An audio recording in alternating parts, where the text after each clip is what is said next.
शुक्राना गुरुजी। नमस्ते गुरुजी, नमस्ते संगत जी। Suresh Vasan uncle, over to you. नमस्ते गुरुजी। जय गुरुजी महाराज, जय गुरुजी साथ संगत जी। शुक्राना गुरुजी महाराज दा मल्टीलिंगुअल जूम प्लेटफॉर्म की तरफ से आप सबका बहुत बहुत स्वागत है। आज हमारे बीच में ब्लेस संगत नम्रता जैन आंटी सत्संग शेयरिंग के लिए आई हैं। बहुत बहुत धन्यवाद आपका। आपका बहुत स्वागत है नम्रता आंटी। Please unmute yourself. जय गुरुजी। गुरुजी को नमन, गुरुजी ही संगत को नमन। आंटी वीडियो खोल लीजिए प्लीज। अच्छा। जय गुरुजी, जय गुरुजी नम्रता। जय गुरुजी। Over to you, Tara aunty. जय गुरुजी, जय गुरुजी। शुक्राना गुरुजी, अनंतम शुक्राना गुरुजी महाराज का, जो आपने ये इतना सुंदर अवसर दिया है। तो शुक्राना गुरुजी महाराज द मल्टीलिंगुअल जूम प्लेटफॉर्म के तरफ से। गुरुजी की जितनी भी महिमा करे कम है, और स्पेशली हमने कोविड में काफी एक्सपीरियंस किया है। जो शिव पुराण में लिखा गया है कि जब धरती पतित होती है तब शिव को एक गुरु के रूप में अवतरित होना पड़ता है इस धरती पर, ताकि वो अपने बच्चों को पतित से पावन तक लेकर जाए। और हम इतने खुशनसीब हैं कि गुरुजी को हमने साक्षात पाया है। इस कलयुग में हमने रब को पाया है। So we are one of the luckiest people in life, जो हमको साक्षात रब मिले हैं गुरुजी के रूप में। आज की जो व्याख्या है, और जो डॉक्टर नम्रता आंटी से मैं रिक्वेस्ट करूंगी कि गुरुजी के अनेक वचनों में से गुरुजी ने ये वचन भी कहा था, जिन्नी मर्जी जगह बदल लो। मतलब वो बड़े मंदिर के बारे में बता रहे थे। जिन्नी मर्जी जगह बदल लो फिर भी कम पाएंगी, एनी संगत बढ़ेगी। सो मैं रिक्वेस्ट करती हूँ, humble request to doctor Namrata Jain aunty, कि आप इस वचन को थोड़ा विस्तार में बताएं और अपना सत्संग शेयर करें। Over to you Namrata aunty ji. Thank you so much. जय जय गुरु। जय गुरुजी। जय गुरुजी। ये वचन गुरुजी ने जब चोले में थे तब उन्होंने कई संगतों को ये बताया था कि बड़े मंदिर की जगह भी कम पड़ेगी आगे जाकर। तो इससे अब देखा जाए तो 100 टाइम्स से, मैंने जब वो चोले में थे जितनी संगत उस समय थी, उस हिसाब से 100 टाइम्स भी नहीं, लाखों टाइम्स संगत बढ़ी है। और सच्चीमुच अब जाकर देखा जाए, जब भी हम बड़े मंदिर जाते हैं तो जगह कम पड़ती है। तो गुरुजी के ये वचन एकदम सत्य वचन रहे कि जगह कम पड़ेगी और पड़ रही है। और अभी भी जो संगत जुड़ती जा रही है। गुरुजी आए थे कल्याण करने के लिए, और हम तो बूंद हैं सागर के। अब सागर को तो बहुत जगह चाहिए, मैंने उसके लिए तो हर जगह कम पड़ेगी। तो मैंने बड़े मंदिर की जगह कम तो पड़नी ही है। हम लोग तो बूंद बूंद इकट्ठे होकर सागर जैसे इकट्ठे हो जा रहे हैं, और गुरुजी कल्याण पर कल्याण करते जा रहे हैं। तो गुरुजी का शुक्राना। जय गुरुजी।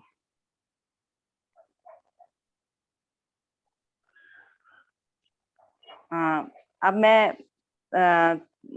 सत्संग शुरू करती हूँ। उससे पहले मैं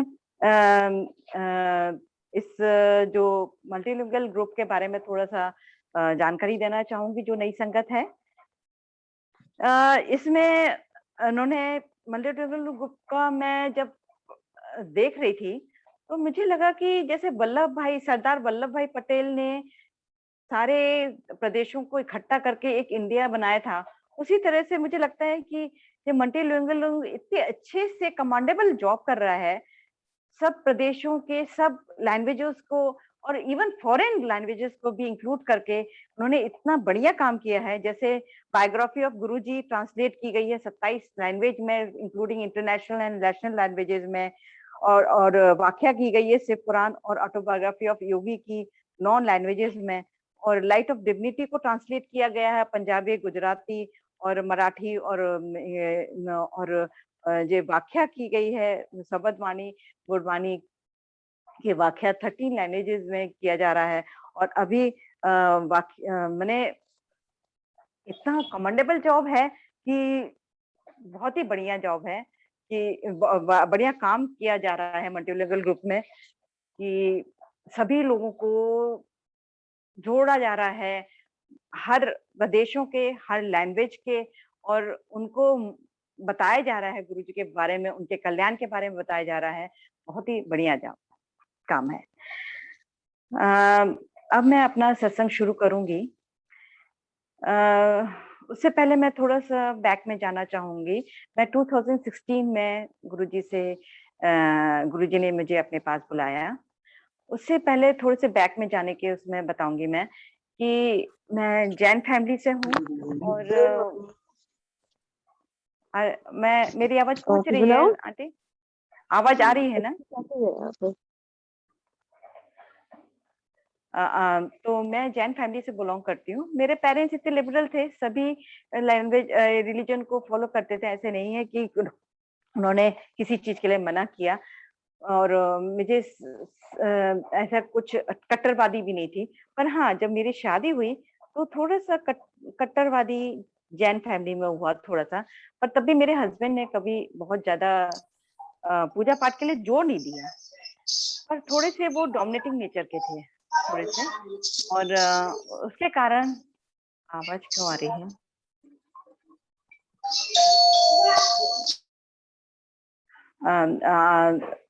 तो थोड़ा सा डोमिनेटिंग नेचर होने के कारण थोड़ी सी घर में फैमिली प्रॉब्लम होने लगी थी। 15-20 साल से करीब बहुत ज्यादा बढ़ते बढ़ते बढ़ते बढ़ते इतनी ज्यादा हो गई थी कि मैं बहुत परेशान रहने लगी थी। घर में भी फैमिली लाइफ बहुत डिस्टर्ब हो गई थी, और कई चीजें मैं नहीं बताना चाहती हूँ, पर हाँ, बहुत परेशान थी मैं, रोती थी, परेशान थी बहुत ज्यादा। और जैसे सब जगह जहाँ जाकर मैं पूछती थी कि मैं क्या करूं, लोगों से पूछती थी, लोग मुझे पागल समझते थे, और है ना सबके पास रो रो कर बोलती थी कि मुझे कुछ बताओ। लोग बताते कि ये पाठ कर लो, वो पाठ कर लो। और एक बार मुझे किसी ने ऑटो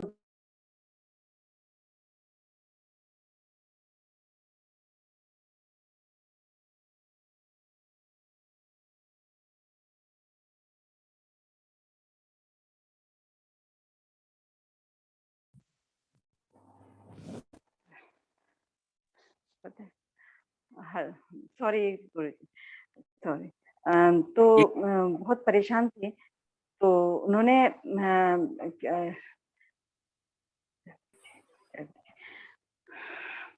तो एक बार सॉरी जी, तो उन्होंने क्या बोलते हैं, एक बार ऑटोग्राफी ऑफ योगी का मेरे को मिली किताब, तो उन्होंने उसको पढ़ जैसे मेरे को गुरुजी तैयार कर रहे थे उस चीज के लिए, उनके आने के लिए। तो जैसे ही लास्ट मैंने 1 हफ्ते पहले ही मेरी जब गुरुजी से मिली, उससे पहले खत्म हुई, और एक मेरी फ्रेंड ने बोला कि ओम नमः शिवाय का जाप करो। तो ओम नमः शिवाय का जाप मैंने 15 दिन किया था, और गुरुजी मेरे को जैसे अपने पास बुला लिए।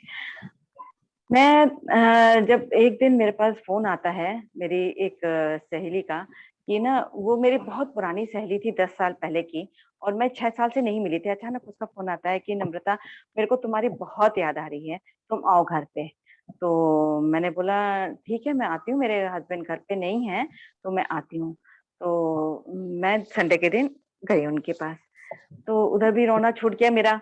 और है ना उसने बोला कि क्या बात है, तो मैंने बताया कि मेरे ये सब परेशानी है। तो बोले कि देखो, मैं तुम्हारी कोई मदद नहीं कर सकती, पर हाँ, जो कोई मदद कर सकता है तो मैं उनके पास ले जाती हूँ। तो उसने फिर मेरे को गुरुजी के बारे में बताया, और फिर उसने लाइट ऑफ डिविनिटी के बारे में बताया।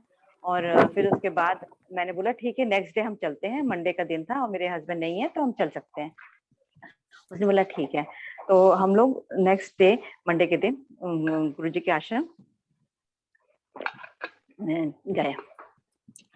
उधर पर बहुत अच्छे दर्शन हुए और वापस लौटते वक्त गुरुजी की बहुत ज्यादा प्रेगनेंसी, और मैं सोची थी मेरी फ्रेंड ने कहा इस प्रेगनेंस लगा रखी है क्या। खैर फिर मेरा बहुत मन था कि ना मैं लंगर डे में जाऊं, उसने मेरे को लंगर डे की महिमा बता रखी थी, तो मैंने बोला कि मेरे को लंगर डे भी जाना है, तो हमारा फिक्स हुआ कि हम फ्राइडे के दिन जाएंगे। तो उस समय तक मेरे हस्बैंड आ गए थे, अंकल आ गए थे, तो मैंने उनसे थर्सडे की रात को बोला कि ऐसा है कि मैं जाऊंगी और लेट हो जाऊंगी, बहुत द्वारका में रहती हूँ मैं, तो द्वारका दिल्ली में, तो उधर से करीब 2 घंटे का रास्ता है, तो मैंने बोला कि मैं लेट हो जाऊंगी, 11 बज जाएंगे रास्ते वापस आते वक्त, और सब कुछ बता दिया उनको मैंने। उन्होंने बोला कि नहीं तुम अपने जैन मंदिर जाओ, क्या जरूरत है जाने की। मैंने बोला नहीं, मेरे को पीस के लिए जाना है, शांति के लिए जाना है, और सब कुछ बताकर मैं नेक्स्ट डे चली गई। जब वापस आई तो मेरे साथ गुरुजी का स्वरूप था और शायद लॉकेट भी था, और उन्होंने मेरे पर्स में देख लिया, और उन्होंने मेरे से तो नहीं बोला, पर हाँ उन्होंने मेरी जो लड़की है उससे नेक्स्ट डे बोला कि जे ना तुम्हारी मम्मी ना तांत्रिक के पास जा रही है और मैं इसको अलाउ नहीं करूंगा, और जे नहीं जाएगी, और मैं इसको पैसे खर्चे के लिए नहीं दूंगा, और इसे खुद कमाना पड़ेगा, और है ना ये गलत बात है, और मेरे से नहीं बात कर रहे हैं वो। मैंने बहुत सैटरडे के दिन, मैं फ्राइडे को गई थी मैं, और सैटरडे के दिन मैंने उनको बहुत मनाने की कोशिश की, पर वो नहीं माने, मेरे से बात ही नहीं कर रहे। सैटरडे की रात को मैं सो रही थी, तो 3-4 बजे करीब ना मुझे उधर वॉशरूम जाना पड़ा, और जब वॉशरूम गई तो वापस आई, तो मेरे को एक डिस्टिंक्ट आवाज पंजाबी में गुरुजी की आवाज सुनाई दी, और वो पंजाबी में बोल रहे थे कि ये बंदा सोचता है कि इसे कोई हरा नहीं सकता, मैं इसे हराऊंगा। और मैंने भी पंजाबी में बोला कि जो कुछ करना है गुरुजी करिएगा, और मैं सो गई। नेक्स्ट डे एक थॉट आता है, अब मुझे लगता है गुरुजी देते थे कि मेरे को मौन व्रत रखना है 2 घंटे के लिए, तो मैं हस्बैंड को लिख लिख कर कागज में उनको माफी मांग रही थी, पर मेरे हस्बैंड नहीं मान रहे थे, और मैंने हाथ पैर जोड़ लिए, सब कुछ कर लिया। हस्बैंड बोलते हैं जाओ तुम मंदिर में ही जाकर रहो। पता नहीं मेरे को मन किया कि अब नहीं, बहुत लिमिट पार हो गई है, और फिर मैंने अपना सामान पैक किया, थोड़ी सी ज्वेलरी रखी, मेरे अपनी लड़की को जो इंजीनियरिंग पढ़ रही थी उसको बोला कि अपने भाई का जो 12th में पढ़ रहा था उसका ध्यान रखना, और मैं अब जा रही हूँ अपनी और मैं सब कुछ उठाकर, और एक बार मेरी फ्रेंड ने बोला कि हैरेसमेंट सेल और फोन कर दो, तो हैरेसमेंट सेल फोन करके, और मैं अपनी फ्रेंड जो मेरे को ले गई थी उसके पास गई। अब उस फ्रेंड तो मेरी घबरा गई कि अरे ये कैसे आ गई, और उसने बोला कि ऐसा तो नहीं हो सकता है कि तुम मेरे पास रह सको, मेरे हस्बैंड नहीं मानेंगे। तो मैंने बोला ठीक है, फिर मैं अपनी बहन के पास चली जाती हूँ। तो बहन जो मेरी आगरा में रहती थी, तो ये बात है मैं सबसे पहले गुरुजी के पास गई 23 मई 2016 को, और संडे के दिन, नेक्स्ट संडे मीन्स मैंने 30 तारीख को गुरुजी ने मेरे को उधर से निकाल दिया घर से। तो अब मैंने बोला कि अब मैं अपने बहन के यहाँ जाना है, तो मैंने बोला कि ठीक है, मैं अपनी ज्वेलरी अपनी फ्रेंड के यहाँ सोसाइटी में उसके पास रख देती हूँ। तो उधर पर मैं वापस आई, हैरेसमेंट सेल का फिर से फोन आया, तो मेरी लड़की उस समय तक आ गई थी, लड़की ने उनको मना कर दिया कि आपको आने की जरूरत नहीं है। मेरे हस्बैंड को पता चल गया कि हैरेसमेंट सेल इसने फोन किया है। इन सब का सिग्निफिकेंस मैं बाद में बताऊंगी आपको, गुरुजी ने ये क्यों करवाया। अब फिर मैं अपने फ्रेंड के पास गई सोसाइटी में कि मेरी ज्वेलरी रख लो, मैं जा रही हूँ। तो उसको पता था मेरे बारे में, तो उसके हस्बैंड आईएएस ऑफिसर हैं, तो उन्होंने बोला कि मैं हस्बैंड को आपको बुला लेता हूँ और थोड़ी सी रफा दफा करते हैं इस मामले को। पर मेरे हस्बैंड नहीं आए, उन्होंने बोला कि इसको जहाँ भी जाना है चली जाए। तो मैंने बोला ठीक है, तो मैं अब टैक्सी करके फिर क्या बोलते हैं उधर अपनी आगरा निकल गई। आगरा में डिस्टर्बेंस क्यों आ रही है? हेलो, डिस्टर्बेंस आ रही है। तो मैंने आगरा पहुंची, तो उधर पर मेरी बहन ज्योतिष वगैरह को भी दिखाया, तो उधर पर वो बोले कि डाइवोर्स तक की स्थिति बन सकती है। खैर, अब क्या था कि हम लोग का रिजर्वेशन सारा का सारा जून में 7 जून को मेरे मम्मी-पापा का मैरिज एनिवर्सरी थी। हमें सबका रिजर्वेशन था जबलपुर जाने का, जो एमपी में है। तो हम लोग मैं और बहन दोनों जबलपुर निकल गए। उसके बाद उधर से आगरा से, और आगरा में जबलपुर पहुंचकर उधर पर मेरे हस्बैंड का भी रिजर्वेशन था। हस्बैंड आए पर हमारे घर पर नहीं ठहरे, और वो एक मैंने हमारे मेरा ननिहाल भी उधर ही है, तो जबलपुर में ही।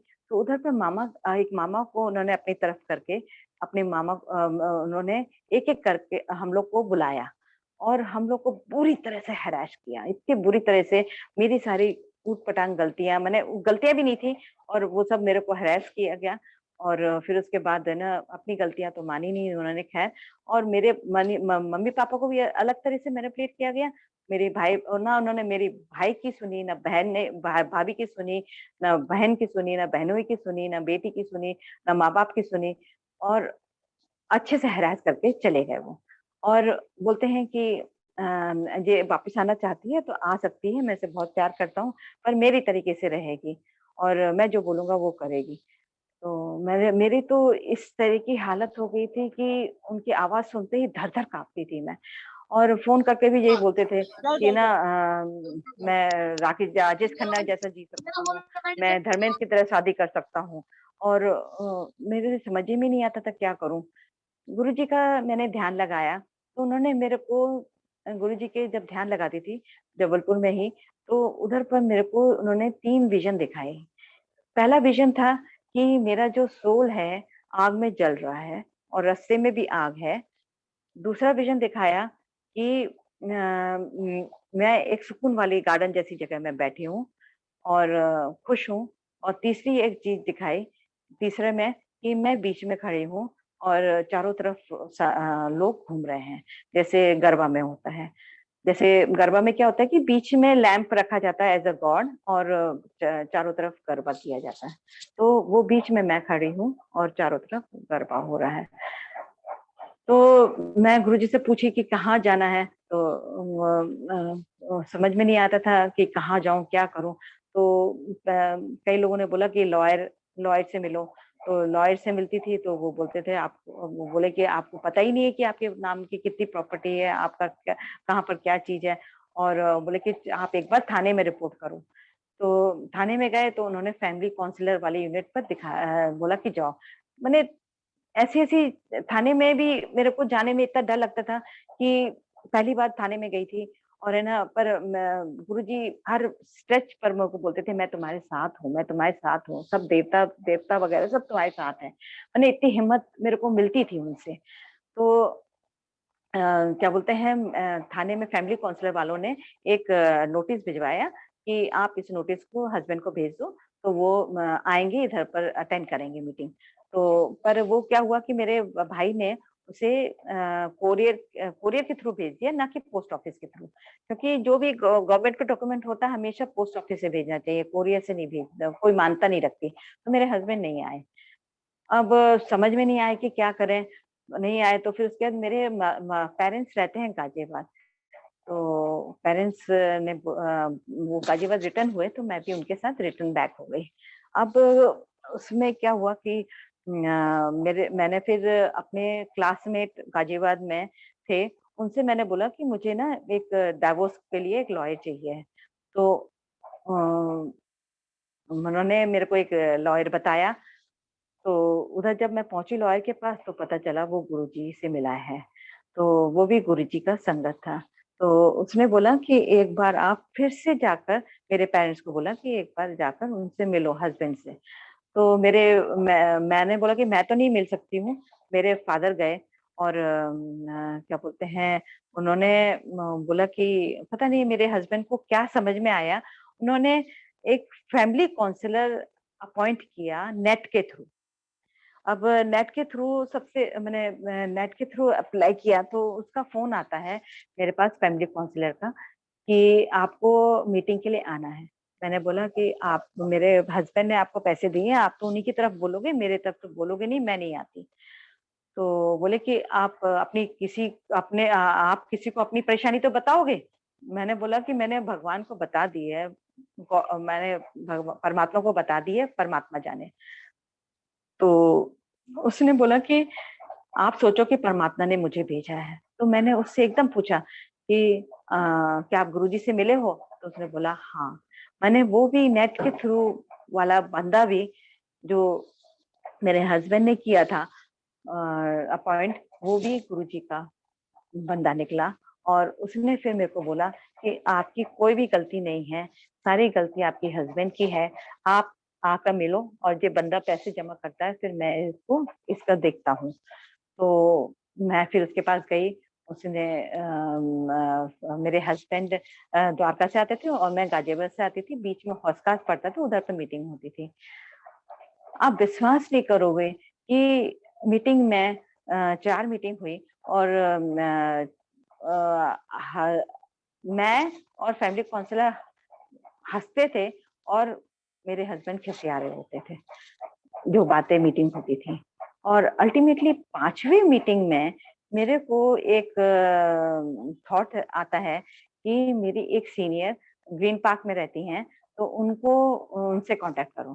तो मैंने उनसे मेरी सीनियर हैं, मैं डॉक्टर हूँ, तो मेरी सीनियर थी, तो उनको मैंने कांटेक्ट किया कि दीदी मैं आपके पास आना चाहती हूँ, मैं मीटिंग के लिए आना है, तो मैं आपके पास उसके बाद आती हूँ। बोली कि नहीं, तुम पहले आओ मेरे से। तो मैंने बोला ठीक है, मैं पहले पहुंचती हूँ। तो मैं सुबह-सुबह उनके पास पहुंच गई। पता चला वो भी गुरुजी के संग।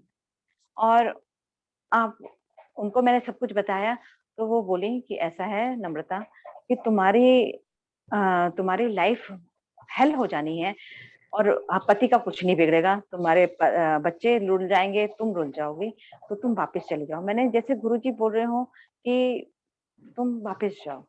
और उन्होंने अपनी फैमिली के बहुत सारे किस्से बताए और उन्होंने बोला कि तुम वापस जाओ। तो उस 5th वाली काउंसलिंग मीटिंग में भी काउंसलर ने भी बोला और अल्टीमेटली हस्बैंड भी थोड़े से सॉफ्ट हुए और उन्होंने बोला कि आ जाओ घर वापस। तो फिर मैं अपनी शर्तों पर वापस आई और उन्होंने घर आकर, आप विश्वास नहीं करोगे कौन सी डेट हो सकती है, 7 जुलाई। मैंने समाधि दिवस से पहले उन्होंने मेरे को घर से निकाला, नींबू की तरह 1.5 महीने निचोड़ा और 7 जुलाई को उन्होंने वापस एज अ गिफ्ट मुझे अपने बर्थडे पर वापस घर ले आए मुझे। और 8 जुलाई को फिर मैं अपने हस्बैंड को मंदिर ले गई, गुरुजी के आश्रम ले गई और फिर मैंने उनको दिखाया कि देखो कोई है जगह जहाँ पर तांत्रिक बैठा है कोई, इधर तो कोई दुकान भी नहीं है। तो वो लोग मेरे हस्बैंड कन्विंस हो गए और उन्होंने फिर क्या बोलते हैं, अलाउ किया मुझे कि हाँ तुम आ सकती हो। तो उसके बाद पहले तो डर के मारे मैं एक महीने में जाती थी, पर धीरे धीरे हिम्मत गुरुजी ने बढ़ाई और हफ्ते में गुरुजी बुलाते थे और मैं जाती थी और धीरे धीरे सत्संग वगैरह भी अटेंड किया मैंने। और अगले महीने तो अगस्त में गुरुजी ने मुझे डुगरी भी बुला लिया। और डुगरी के लिए ऐसा हुआ कि मेरे फ्रेंड 2 जा रही थी बस में और उन्होंने बोला तू चल। मैंने बोला कि मैं हस्बैंड से बिना पूछे तो नहीं जा सकती हूँ। हस्बैंड को मैंने बोला 10 बजे करीब कि मेरे को 12 बजे तक बता दो, क्योंकि लास्ट टिकट है और अगर 12 बजे तक हो सकता है आप मुझे बता दो, मैं जा सकती हूँ कि नहीं जा सकती हूँ। मैं इंतजार करती रही हस्बैंड का और उन्होंने ठीक 12 बजे मुझे बोला ठीक है कैसे जाओगी, और उन्होंने अलाउ कर दिया। एंड यू वोंट बिलीव कि मुझे लास्ट टिकट मिली और मैं डुगरी पहुंची और गुरुजी ने ब्लेस किया मुझे। उसके बाद इन सब चीजों के बाद अब धीरे धीरे मेरे इन सबको चीजों को देखकर मेरी बहन बहनोई मदर फादर बहन भाई सब लोग और एक मामा और उनके एक नेबरहुड भी, वो लोग भी जुड़ गए गुरुजी से। उनका भी सत्संग अलग तरीके से है कि जैसे गुरुजी की टाइमिंग होती है सब चीजों को जोड़ने की और उन सबकी।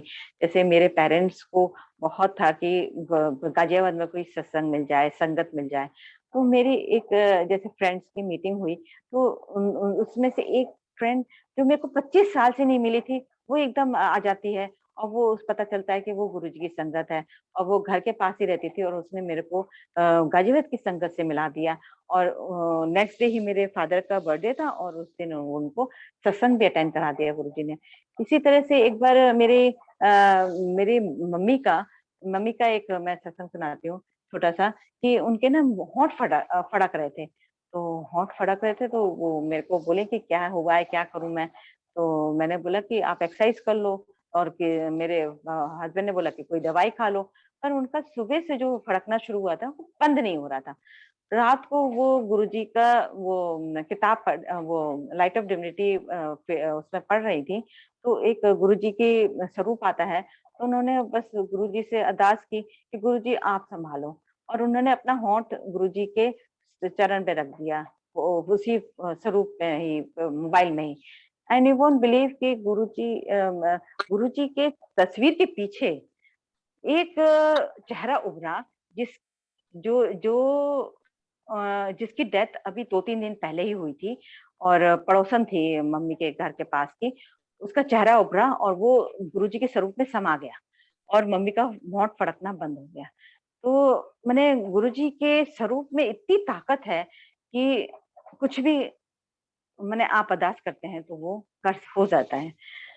अब जैसे टाइमिंग के हिसाब से मैं बोलूँ कि गुरुजी ने जैसे मेरे को जबलपुर मैंने बताया कि ननियाल और भाई उधर रहता है, तो गुरुजी ने मेरे को टेलीपैथी के थ्रू बोला कि इनके यहाँ सत्संग करना है।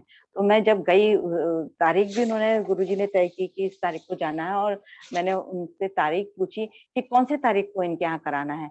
तो गुरुजी ने तारीख भी मेरे को निकाल के दी, और यू डोंट बिलीव कि जो तारीख जैसे मेरे भाई के ट्यूसडे को छुट्टी होती है, तो तारीख जो निकली वो ट्यूसडे की निकली। और जो मामा के यहाँ था, उनके नेबरहुड में कराना था, तो वो बैंक में काम करते हैं, उनकी सैटरडे की छुट्टी थी, तो सैटरडे के दिन की वो तारीख निकली। माने हम डिबेट ही नहीं कर सकते कि गुरुजी की टाइमिंग कभी खराब हो सकती है, इतनी कैलकुलेटेड होती है। गुरुजी इतनी मेहनत करते हैं हम लोग पर, एक एक छोटी छोटी बातों का ध्यान रखते हैं, और मैंने मैंने छोटी छोटी ऐसी चीजें करते हैं कि बस आश्चर्यचकित रह जाते हैं। अब जैसे मैं बताऊं कि एक बार मैं गुरुजी से नेगेटिविटी और पॉजिटिविटी के बारे में आपको बताना चाहती हूँ। नेगेटिविटी और पॉजिटिविटी के बारे में ऐसा बताया गुरुजी ने कि मैं जैसे साइंस की स्टूडेंट हूँ, तो उन्होंने साइंटिफिक वे में मुझे समझाया कि ये नेगेटिविटी और पॉजिटिविटी कैसे काम करती है, और उसका क्या इम्पैक्ट लोगों पर कैसे क्यों पड़ता है, और मैं क्यों इस चीज पर एम्फेसिस करता हूँ कि नेगेटिव नहीं होना चाहिए। तो जैसे उन्होंने बताया कि जैसे मैं पॉजिटिव सोच हूँ, पॉजिटिव सोच इन द सेंस कि पॉजिटिव सोच जैसे क्या होता है कि गुरुजी पॉजिटिव सोच है, लाइट, और क्या बोलते हैं, जो ब्लैक होल होता है वो नेगेटिव है। तो जैसे अपना सारा शरीर होता है, आप एक सूक्ष्म लेवल में देखो तो एटम से बना होता है, ठीक है। और शिरा से बोल देना पेमेंट का। सूक्ष्म लेवल पर आप देखेंगे, बोल देना या तो बाद में दे दूंगी मैं। तो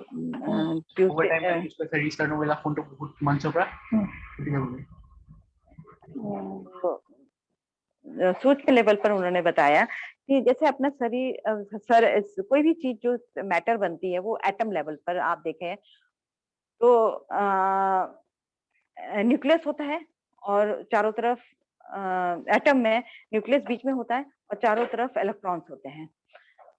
तो जैसे उन्होंने बताया कि आपके एटम के अंदर जो होता है, न्यूक्लियस के अंदर प्रोटॉन और न्यूट्रॉन होता है। प्रोटॉन पॉजिटिव होता है, न्यूट्रॉन न्यूट्रल होता है, और इलेक्ट्रॉन नेगेटिव होता है। तो उसमें क्या होता है कि आपका न्यूट्रॉन आप समझो कि गॉड पार्टिकल है, और प्रोटॉन अपनी सोल है, और जो इलेक्ट्रॉन होता है वो आपका बॉडी का मीडियम है। जैसे आप एक इमेजिन करो इमेजिन करो उसको।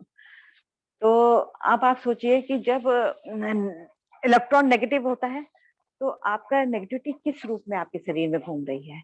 आपके विकारों के रूप में, क्रोध के रूप में, शरीर में डिजीज के रूप में घूम रही है नेगेटिविटी, इलेक्ट्रॉन्स। और पॉजिटिविटी आपकी आपके अंदर जो है उसको आपको बढ़ाना है, तो आपको क्या करना पड़ेगा? नेगेटिविटी खत्म करनी पड़ेगी, तब पॉजिटिविटी बढ़ेगी। इसी तरह से अगर आप आगे लेवल पे देखो तो न्यूक्लियस अपने अपने फैमिली में देखो तो न्यूक्लियस अगर आप अपने को मानते हो तो सारे जो फैमिली मेंबर्स हैं बाकी वो मीडियम हैं, इन दोनों के बीच में अगर टकराव होती वो नेगेटिविटी हुई, लड़ाई झगड़ा, है ना? तो अगर आप पॉजिटिविटी ज्यादा रहेगी तो जे भी नेगेटिविटी कम हो जाएगी। इसी तरह से फैमिली यूनिट को आप न्यूक्लियस समझो और बाकी सोसाइटी को आप मीडियम समझो, इलेक्ट्रॉन नेगेटिविटी समझो। आप जितना पॉजिटिव रहोगे, बाहर इतनी नेगेटिविटी कम होगी, तो उसमें भी लड़ाई झगड़ा। इसी तरह से पूरा ब्रह्मांड आपका अगर पॉजिटिव हो जाएगा तो नेगेटिविटी खुद कम हो जाएगी। इसी तरह से उन्होंने बताया कि आपका जैसे सब चीजें बहुत वाइब्रेशनल मोड पर रहती हैं। ये नेगेटिविटी पॉजिटिविटी का, और नेगेटिविटी फीड करती है पॉजिटिव पर। तो अगर जैसे क्या होता था कि आपको पता है कि गुड कंडक्टर क्या होता है? जल होता है, सॉलिड चीज होती है। तो गुरुजी हमें पॉजिटिविटी आपके जल के थ्रू, सॉलिड फूड के थ्रू और अपनी जो वेव्स होती थी उनके थ्रू, रेस के थ्रू आपको वाइब्रेशनल मोड पर आपको ब्लेसिंग देते थे। तो जब आप बाहर कलयुग में इतनी ज्यादा नेगेटिविटी है कि जैसे ही आप गुरुजी के ऑरा से बाहर निकलते हो, नेगेटिविटी उस पॉजिटिविटी को खा जाती है। तो हमें गुरुजी के ऑरा में इसलिए बोलते हैं कि मंदिर में ही खाना है, लंगर प्रसाद या जो भी चीज है, कि क्योंकि उस ऑरा में ही वो काम करेगी और आपके बॉडी में जाएगी। शब्द वाणी कैसे काम करती है? आपके वाइब्रेशनल मोड में वो आपके बड़ी शरीर में इतना वाटर है, शब्द वाणी में जो वाइब्रेशनल मोड है, जो पॉजिटिव वाइब्रेशन है, वो आपके शरीर में जाते हैं और आपको हील करते हैं वो। तो ये छोटी-छोटी सी, और जैसे फ़ोन पर वो गुरुजी मना करते थे कि ज़्यादा फ़ोन पर नहीं बात करनी है। क्यों? क्योंकि उसमें भी नेगेटिविटी वायर के थ्रू आपके पहुँच रही है आपके। माने आप जिससे बात कर रहे हो वो ज़रूरी नहीं है कि वो नेगेटिव हो, पर रास्ते में वायर जो जा रहा है उसमें तो कोई नेगेटिविटी आ सकती है और वायर के थ्रू आपके पास पहुँच गई नेगेटिविटी। इसलिए वो मना करते थे कि फ़ोन पर भी ज़्यादा नहीं बातें करनी है। आप इस कलयुग में अपने को समेट के रखना है। अपने को कम से कम नेगेटिविटी के साथ कॉन्टैक्ट में लाना है। माने आपको पता ही नहीं है कि कौन नेगेटिव है, कौन पॉजिटिव है। अपने को इतना पॉजिटिव कर लो कि नेगेटिविटी अफ़ेक्ट ना करे और नेगेटिव लोगों से दूर रहे। गुरुजी भी हमारी हेल्प करते हैं कि आपको नेगेटिव लोगों से दूर रखते हैं और पॉजिटिव लोगों से ज़्यादा जोड़ते हैं। और इसी तरह से क्या बोलते हैं अ,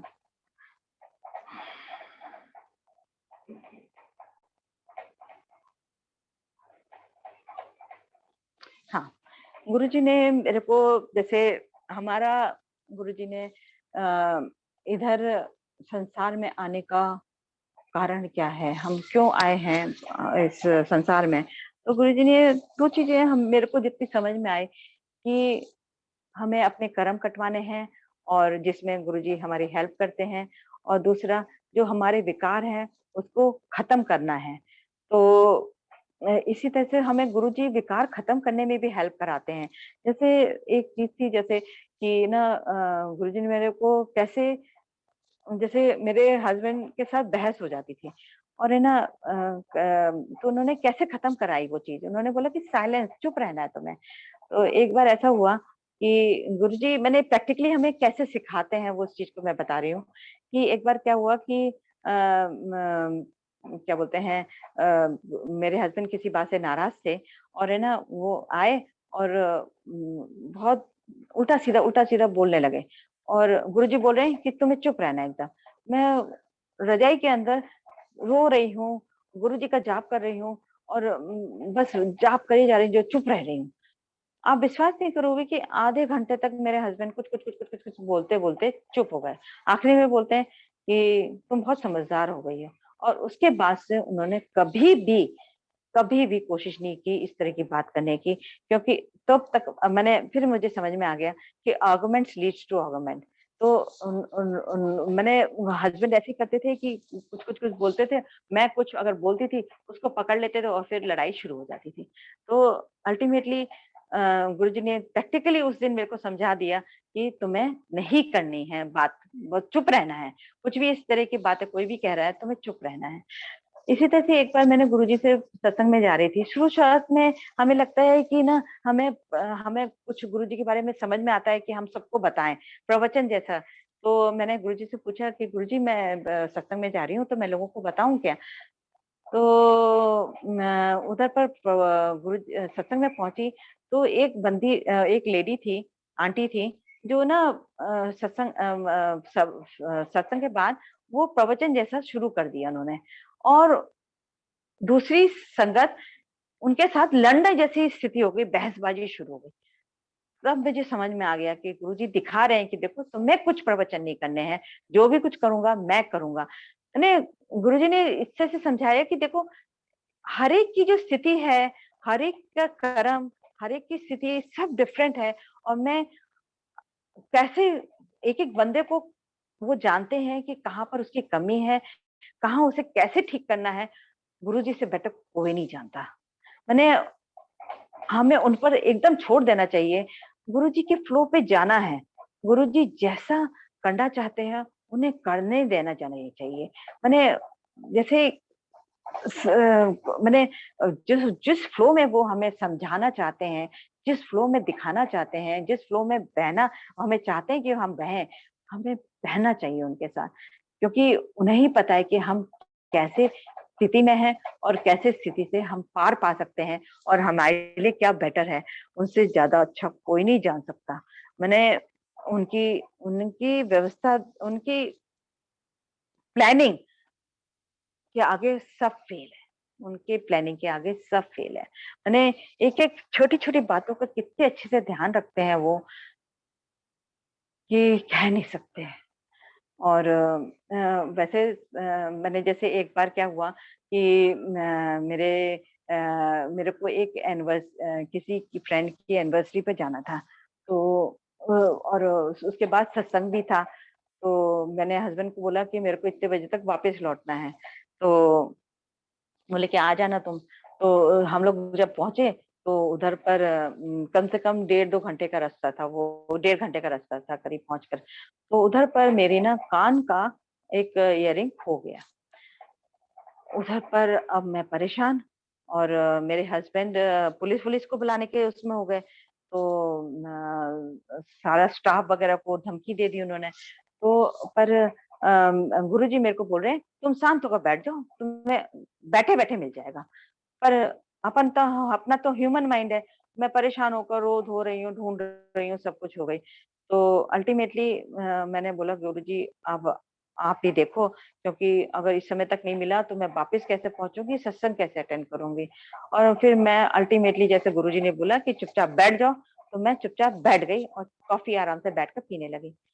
आप विश्वास नहीं करोगे, 10 मिनट बाद ही एक बंदा स्टाफ का आता है, बोलता है मैडम जी आपके डस्टबिन में मिला मुझे। मैंने और जब मिल गया उसके 10 मिनट बाद ही मैं चल दी उस जगह से, और 5 मिनट पहले ही सत्संग शुरू होने से पहले मैं घर पहुंच गई। मैंने गुरुजी की टाइमिंग ऐसी होती है कि आश्चर्यचकित ही रह जाओ कि ये क्या हो गया। और अभी रिसेंट में ही जैसे कोविड के टाइम में मेरी हेल्थ इश्यू के बारे में भी बहुत कुछ है जो मैं बताना चाहती हूँ। गुरुजी जैसे लाइफ बख्शते हैं, तो जैसे मेरे को अस्थमा, माइग्रेन, स्किन की प्रॉब्लम थी, और अरे हाँ, सॉरी, माफ करिए गुरुजी, मैं आपको बताना भूल गई कि हैरेसमेंट सेल और लॉयर और थाने का क्या सिग्निफिकेंस था जो गुरुजी ने किया था मेरे साथ। जब हैरेसमेंट सेल को बुलाया था मैंने और थाने गई थी, और एक बार मैं जो एक लॉयर से भी मिली थी जो करिश्मा कपूर का जिसने वो किया था, डाइवोर्स किया था। तो उसकी फीस मैंने हस्बैंड से दिलवाई थी। तो इन तीनों चीजों के करने से मेरे हस्बैंड को समझ में आ गया कि ये ये हरेसमेंट कभी भी हरेसमेंट सेल या थाने या लॉयर के पास, अच्छे लॉयर के पास जा सकती है, तो वो मेरे से पंगा नहीं लेते दोबारा। मैंने वो 6 महीने ठीक रहे, उसके बाद तो उनकी फिर से हरकतें शुरू हो गई। पर हाँ, पर वो थोड़ा सा डरते हैं इस बात से कि हाँ, ये हरेसमेंट सेल जा सकती है, थाने जा सकती है, लॉयर के पास जा सकती है।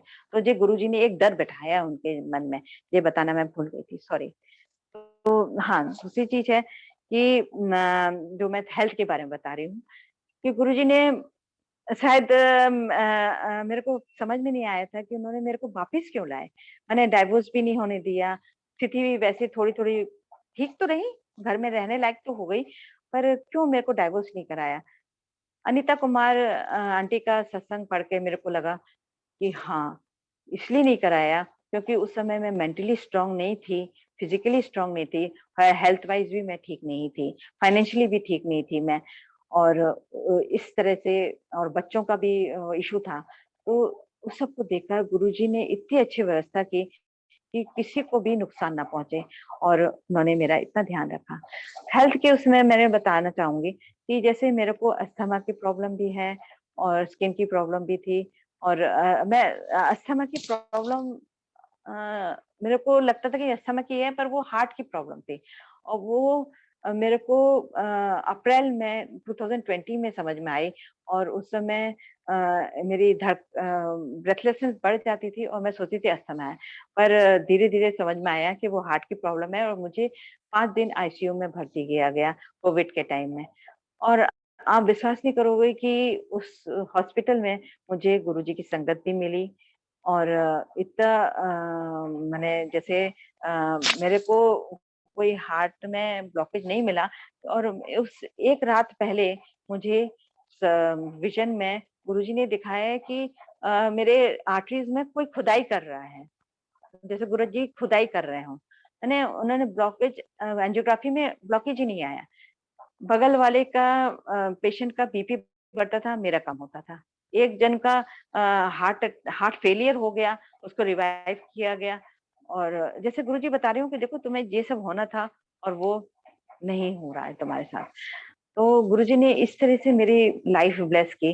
और उसके बाद हार्ट कंडीशन के कारण पूरे कोविड में मेरे हस्बैंड ने फिर मेरे बच्चों के कारण और मेरे कारण उनको 24 आवर्स की आया रखनी पड़ी।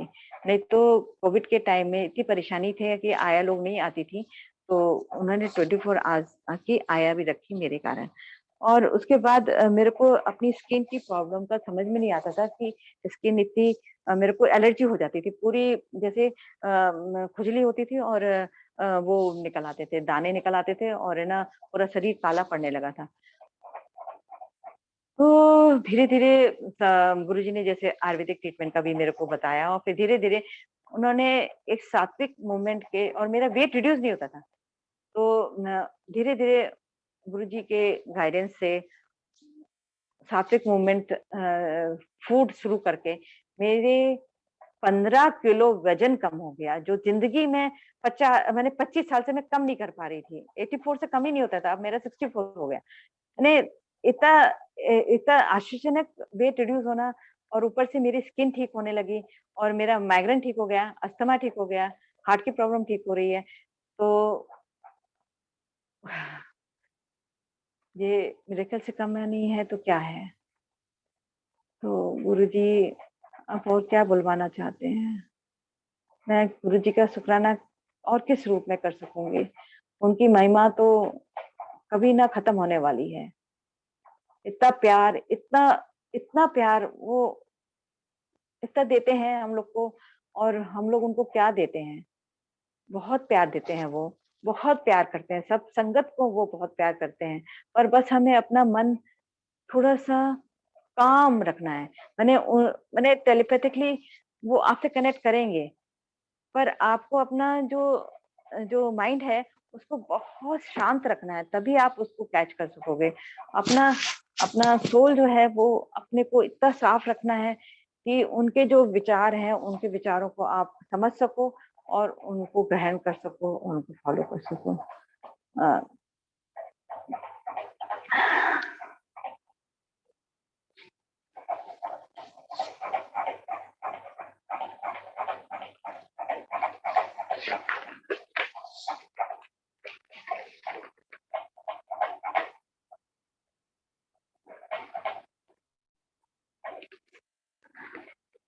अभी मेरे हस्बैंड और बच्चे तो नहीं जुड़े हैं, पर गुरुजी सबका ध्यान तो रखते हैं।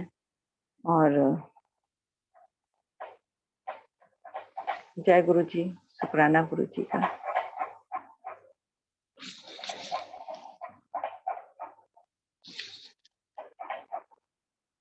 मैं आप लोगों को समझा पाई कि नहीं समझ पाई, समझ में नहीं आ रहा।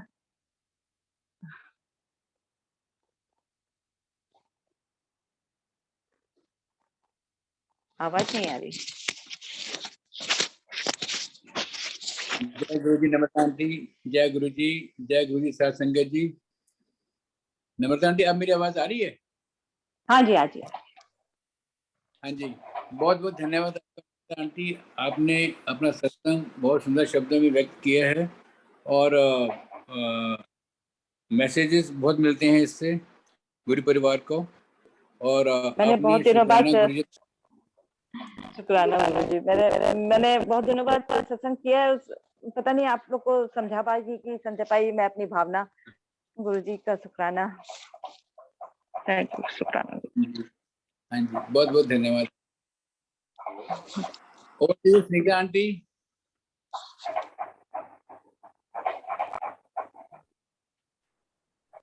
स्नेहा आंटी है, कुछ संगत जी शेयर करना चाहें तो कर सकते हैं अपना सत्संग।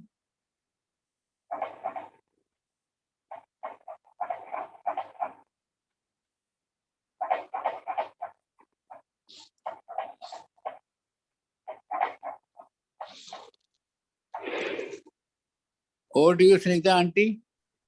जी अंकल। कोई संगत जी अगर वो अपना सत्संग शेयर करना चाहते हैं तो प्लीज कर सकते हैं, देख लीजिए।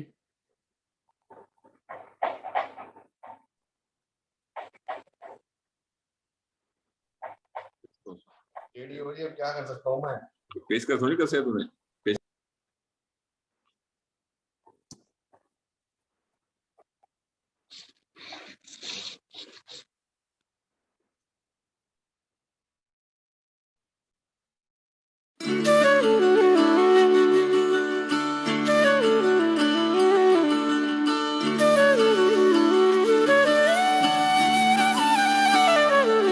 शुक्राना तेरा शुक्राना, शुक्राना तेरा शुक्राना, शुक्राना तेरा शुक्राना, शुक्राना तेरा शुक्राना।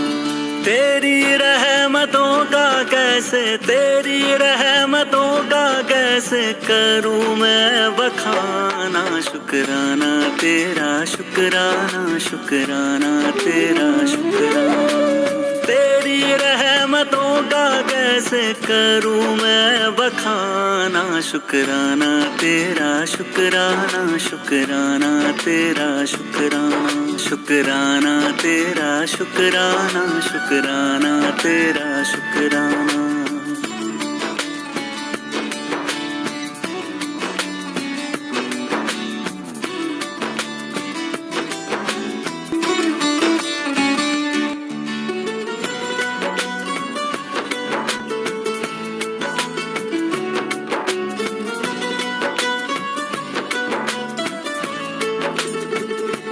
पास बुलाने का शुक्राना, दर पे बिठाने का शुक्राना। तेरे दर का है शुक्राना, मेरे झुके सर का है शुक्राना। हंसना सिखाने का शुक्राना, राह दिखाने का शुक्राना। अपना बनाने का शुक्राना, जीना सिखाने का शुक्राना। हाथ पकड़ कर मंजिल पर, हाथ पकड़ कर मंजिल पर पहुंचाने का शुक्राना। शुक्राना तेरा शुक्राना, शुक्राना तेरा शुक्राना, शुक्राना तेरा शुक्राना, शुक्राना तेरा शुक्राना।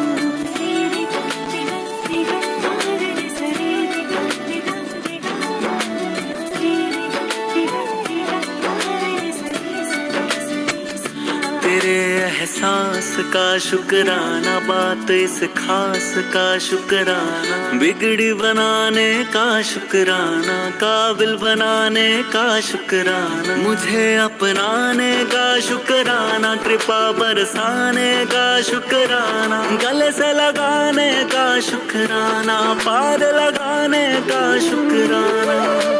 चरण तिहारी जन्नत है, चरण तिहारी जन्नत है, उस जन्नत का शुक्राना, शुक्राना तेरा शुक्राना, शुक्राना तेरा शुक्राना। तेरी रहमतों का कैसे करूं मैं बखाना, शुक्राना तेरा शुक्राना, शुक्राना तेरा शुक्राना, शुक्राना तेरा शुक्राना, शुक्राना तेरा शुक्राना।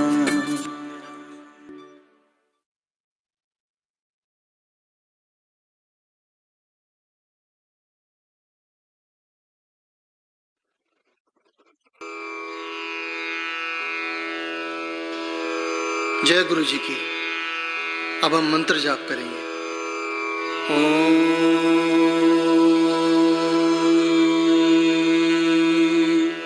नमः शिवाय,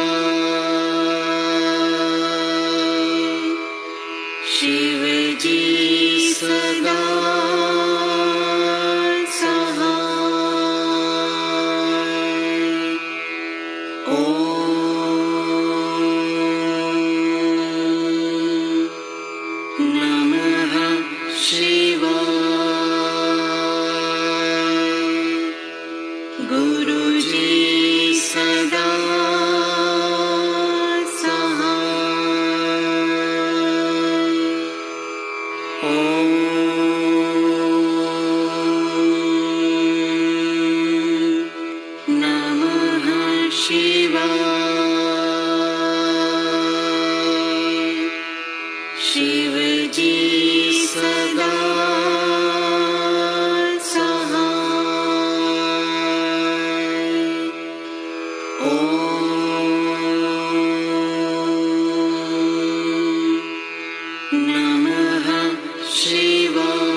शिव जी सदा सहाय। ओम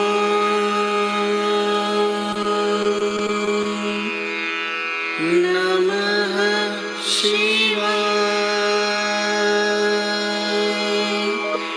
गुरुजी सदा सहाय।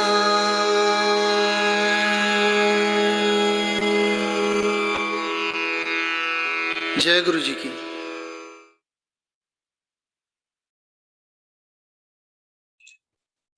शुक्राना गुरु जी, शुक्राना संगत जी, आज्ञा संगत जी।